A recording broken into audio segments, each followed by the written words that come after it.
Magandang araw, magandang gabi mga kapuso. Narito na tayo sa episode 9 ng Makiling. Sabi nga ni Alex, Amira, babalik din si Mang Crisanto. Gagaling din siya. Tatagan mo lang ang loob mo. Ngayon lumabas itong si Rose at umiiyak. Sabi niya, Amira, ano yun ate? Alam ko masama pa rin ang loob mo sa akin. Alam ko galit ka sa akin. Pero kung maaari sana, huwag mo na sana tayo mag-away ngayon. Hindi naman ate, dahil kapatid kita. Ano, hindi ka man lang bahingi ng sorry? Madali lang naman sabihin yun na. Parang ang bigat-bigat sa kalooban ni Rose na humingi ng sorry. Ngayon napasalita na rin siya ng salitang sorry. Kahit pilit, alata naman eh. Masakit sa kalooban niya dahil nga ayaw niya kay Amira. Sabi niya, sa pagkakataong to, kailangan natin si tatay. Kailangan natin ng tulong niya, kailangan natin magtulungan. Talaga magtutulungan tayo. Kasi kailangan tayo ni tatay eh, sabi naman ni Rose. Kailangan talaga kasi tatay natin yan eh, si tatay yan eh. Ngayon, nananaginip pala si Amira. Naglalakbay siya doon sa lugar mismo ng kinaroroonan ng mga mutya.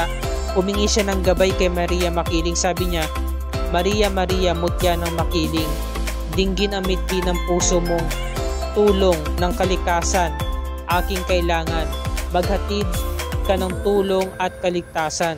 Binanggit niya ulit ito sa pangalawang pagkakataon. Maria, Maria, mutya ng Makiling, dinggin ang mithi ng puso mong tulong ng kalikasan, aking kailangan.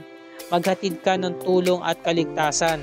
Ngayon, habang binabanggit niya ito, nagpakita sa kanya si Maria Makiling. Sabi niya, Maria Makiling, sabi ng nanay ko, tawagin ko lang ang pangalan mo at nandito ka para gabayan ako. Sa pamamagitan lamang ng pagdampi sa katawan ko ng iyong hangin. Alam ko nandito ka, sana gabayan mo ko. Dahil papunta na ako ng Maynila para doon ako magtrabaho. Sana kahit nandoon ako, nandiyan ka pa rin. Sabi sa kanya ni Maria Makiling, Amira, lagi mong tatandaan, nandito ako para tulungan ka. Huwag kang mag-alala, lagi kitang gagabayan. Ngayon bigla na lamang nagising si Amira kasi kanina pa pala siya tinatawag ng ate Rose niya. Ginigising siya.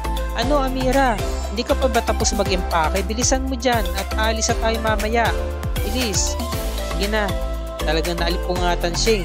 Hindi na nga siya nakapagsalita dahil nga inaantok pa siya at talagang alam niyang nanaginip siya. Ngayon, ito na, gabi na. At kakain na nga sila ng hapunan. Meron nakahanda rito, salo-salo. Yung mga malalapit nilang kaibigan, mga kabarangay nila. Inihatid si Crisanto at tapos na siyang operahan. Naging successful ang operasyon niya. At naka-wheelchair muna siya sa pagkakataong ito dahil nga bagong opera siya. Sabi naman ni Belen, mabuti naman paring Crisanto at okay ang operasyon mo. Ay nako, dahil sa tulong ng mga anak ko. Sabi naman ni Mang Luis, tatay ni Alex, o pare, welcome back. Eto, puro mga steam to, steam na isda. Ito ang kakainin natin dahil payo ng doktor, yan daw ang kainin mo. At syempre, dahil nga magaling ka na, bagong opera ka, hindi makakaalis tong tagay. Tatagay tayo, sabi ni Crisanto. Naku, bawal sa akin yan pare, sabi ni Belen. Ay naku, nakaligtas ka sa akin sa pagkakataong to. Syempre, joke lang, sabi ni Mang Luis. Ay sabi naman isa nilang kaibigan, ay naku, hindi po pwede sa akin yan. Talagang tatagay din ako. Sabi naman ni Lola Ising, naku Crisanto ha, manugang ko. Ang bilin sa akin ni Amira, uminom ka raw ng katas ng dahon ng guyabano.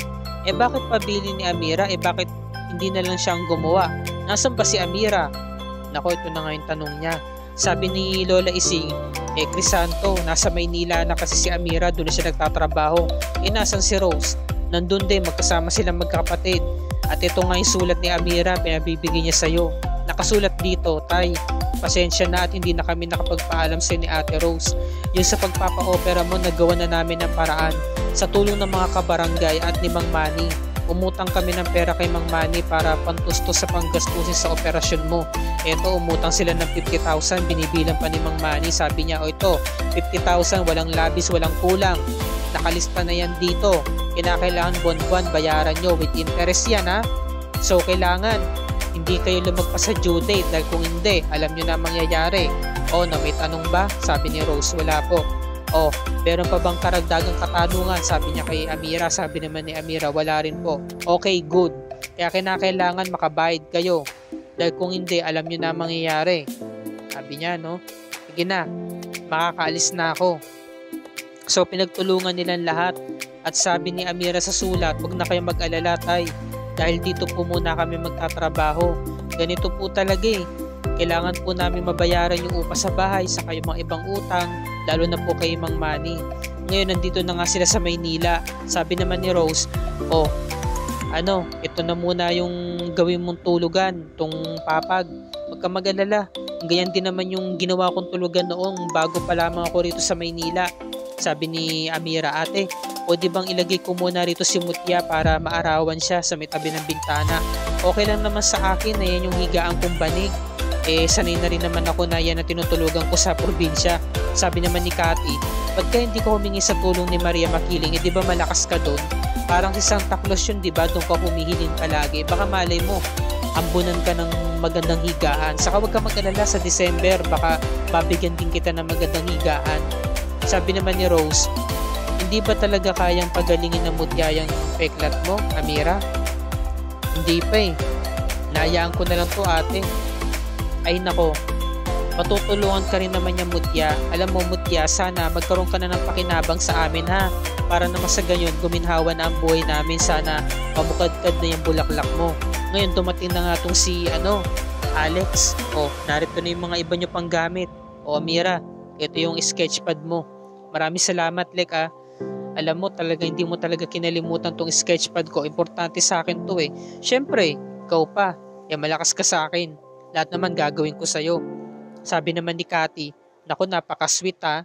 Nilalanggam ako dito. Bert, kung nga rin nasusuka siya. Nagbiro pa. Napaka-bitter. Ngayon sabi naman ni Alex, Rose, hindi ka ba papasok ngayong pasukan? Sabi naman ni Rose, baka next sem na lang kasi kailangan ko magtrabaho eh. Kailangan din namin mag-ipon at makabayad sa utang. Baka maningil na naman si Manny ningil na Mang Manny. Naku, alam mo na, baka magkaroon pa ng party yung pagpapalay sa amin. Ngayon sabi naman ni Alex, paano? Mauna na ako, mag-iingat na lang kayo dito ha. Kasi meron din kasi tinutuluyan si Alex sa Maynila eh. Hindi sila pwede magsama sa dorm kasi puro babae itong mga kasama niya. Ngayon sabi naman ni Amira, ate, atid ko lamang si Alex ha. Sige, paano atid na kita, mag-iingat ka. Napaka-sweet nilang dalawa. Ngayon, pag alis nilang dalawa, tinanong ni Cathy si Rose, sabi niya, close na ba kayo magkapatid? Sabi ni Rose, no, hindi pa, no? Pinapansin ko lang naman yan dahil kay tatay. Kung di karoon ng sakit si tatay, hindi ko papansinin yan, sabi niya. Attitude pa rin si ating. Attitude pa rin para sa kapatid niya. Samantala, sabi ni Alex, interview mo bukas, galingan mo, good luck. Sabi niya, no? At ito na nga interview niya. At syempre, simula na rin ng unang trabaho niya kasi natanggap na agad siya. Ngayon, ino-orient siya nung amo niya. Sabi nung Becky niyang amo, ayaw na ayaw ko sa lahat ng magagayat ng customer kasi alam mo na. Sabi ni Amira, customer is always right. Tama yan. Kaya kailangan pangangalagaan natin sila at aayusan natin sila. Ang gagawin mo dito ay helper ka. Tutulong ka sa mga hairstylist natin, sa mga naggugupit. Kung ano yung mga pangangailangan nilang iutos sa'yo, kailangan sundin mo. At kinakailangan, lagi ka nakangiti. Lagi kang palabati sa mga customer. Dapat, hospitality ka lagi. Dapat ganito yung klaseng ngiti. Sige nga, ngumiti ka nga. Ganito po bang klaseng ngiti? Ayan, ganyan nga. Napakaganda mong ngumiti. Parang beauty queen ha. Tama yan. Ganyan klaseng ngiti. Paano maiwan na kita dito ha? Ikaw na magkasikaso dito. Ngayon, biglang dumating si Maxine saka si Portia. Kailangan daw nila ng shampoo and hair blow dry.